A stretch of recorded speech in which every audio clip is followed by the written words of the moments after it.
About 800 refugees are still in a precarious situation on Manus Island, having been forcibly removed from a holding camp last month when Australia decided to close it.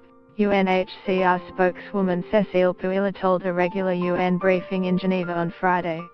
"We are talking here about people who have suffered tremendously, extreme trauma, and are now feeling so insecure in the places where they are staying. There are many victims of torture, people who have been deeply traumatized, having no idea what is going to happen next to them," she said. In light of the continued perilous situation on Papua New Guinea's Manus Island for refugees and asylum seekers abandoned by Australia, UNHCR has called again this week on the Australian government to live up to its responsibility and urgently find humane and appropriate solutions. Conditions in the camp, and another on the tiny Pacific island of Nauru, have been widely criticized by the United Nations and human rights groups.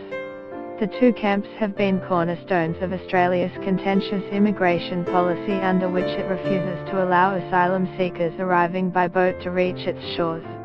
The policy, aimed at deterring people from making a perilous sea voyage to Australia, has bipartisan political support.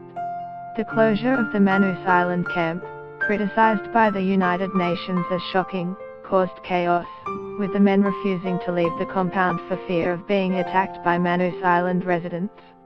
Puila said that in the past 4 weeks, there had been at least 5 security incidents, including an attempt by 3 people armed with machetes and an axe to force their way into a site where 150 refugees and asylum seekers have been accommodated since the Australian facility closed. Puila said that although Papua New Guinea now had to deal with the situation, the buck should stop with Australia. "What we clearly are saying is that it's Australia's responsibility in the first place," she said. "Australia is the country that created the situation by putting in place this offshore processing facility. So what we are asking is for Australia to find solutions for these people."